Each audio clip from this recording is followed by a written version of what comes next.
ओम शांति।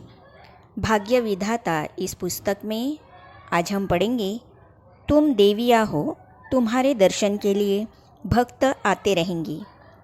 इस अपने अनुभव को दादी मनोहर जी ने लिखा है। चलिए हम इसे पढ़ते हैं।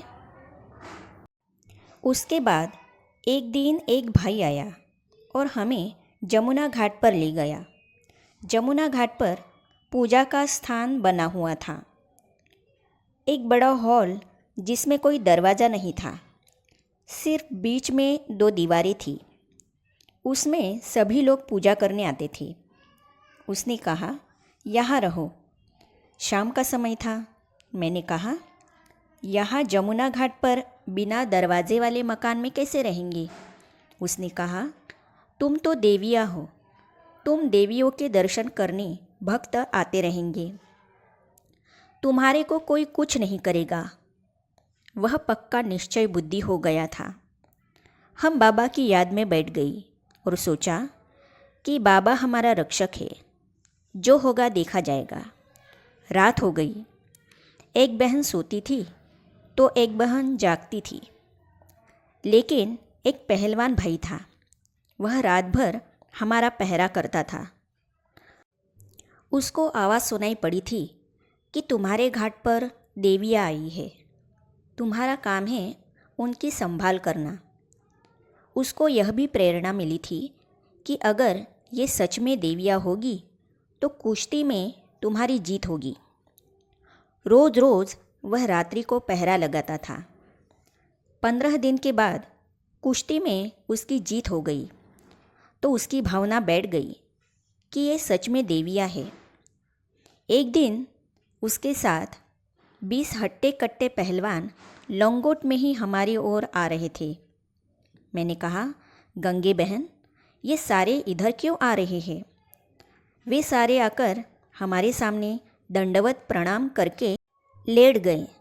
फिर भावना से ओतप्रोत होकर हमारे सामने हाथ जोड़कर बैठ गए। वे दूध, चावल, नारियल और 20 रुपए की दक्षिणा हमारे सामने रखकर स्वीकार करने के लिए विनती करने लगे। उनमें से एक पहलवान ने सारी बातें बता दी कि उन्हें आवाज़ सुनाई पड़ी थी और कुश्ती में उनकी जीत हो गई, इसीलिए खुशी से यह सब लाए हैं। मैंने उनको बाबा की याद में प्यार से दृष्टि दी और कहा कि यह सभी तुम ले जाओ और खीर बनाकर खाओ।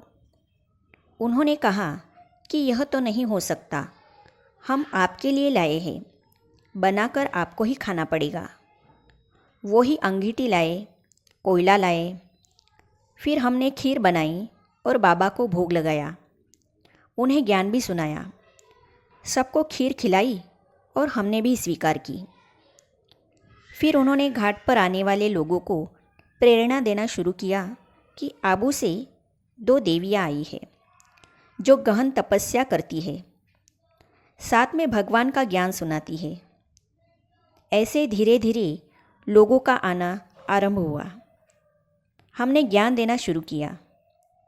बाबा के ज्ञान से 2 सेठ काफ़ी प्रभावित हुए, जो हर प्रकार से यज्ञ की सेवा भी करते रहते थे।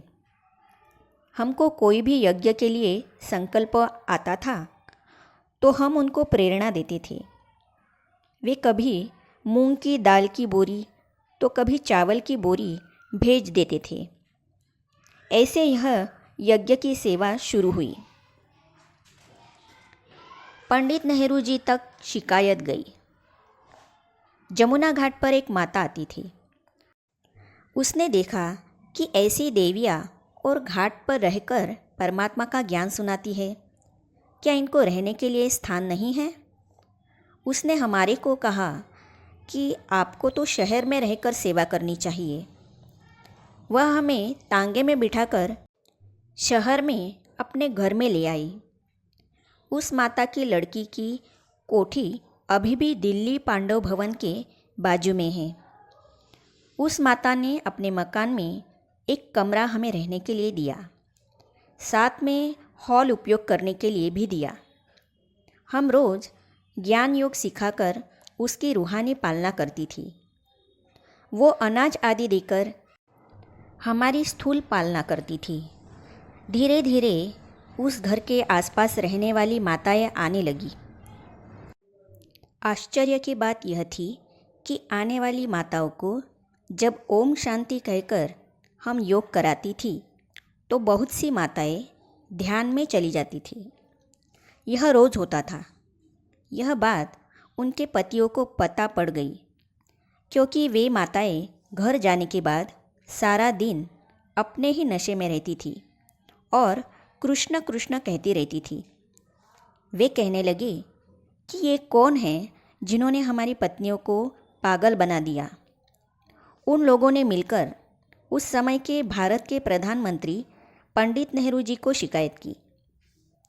उन्होंने अपनी पुत्री इंदिरा को यह कार्य सौंपा कि जाकर इसकी पूछताछ करो। इंदिरा ने हमारे पास 4 माताओं को चेकिंग के लिए भेजा। जब हमारा सत्संग शुरू होता था तो वे माताएं हमारे संगठन के बीच में बैठ जाती थी, कभी चुपचाप अलग बैठ जाती थी और सब देखती रहती थी। उन्होंने देखा और सच्चाई का पता लगा कि ये बहनें तो कुछ नहीं करती है, ये तो योग में बैठ दृष्टि खुली रखती है, परंतु माताएं ध्यान में चली जाती है। यह न जादू है न सम्मोहन अर्थात हिप्नोटिज़म। किसी को बुलाकर दृष्टि में दृष्टि मिलाए ऐसा भी नहीं है। तुरंत उन्होंने हमारी रिपोर्ट अच्छी पहुंचाई, लेकिन उनमें से एक माता ने गलत रिपोर्ट पहुंचाई कि ये जादूगरनियाँ हैं, ऐसे ऐसे करती है, आंखें खोलकर योग करती है। यह कौन सा योग है? योग तो आंखें बंद करके होता है। यहाँ से ही हंगामा शुरू हुआ, क्योंकि बात नहीं थी, लेकिन माताएं रोज़ आती रही और ध्यान में रोज़ जाती रही। उनके पतियों को भी पता लगता था कि ये तो रोज़ जाती है। बात भी सच्ची थी, कोई झूठ बात तो थी नहीं। ऐसे करते करते उस समय के राष्ट्रपति बाबू राजेंद्र प्रसाद जी के पास भी रिपोर्ट गई।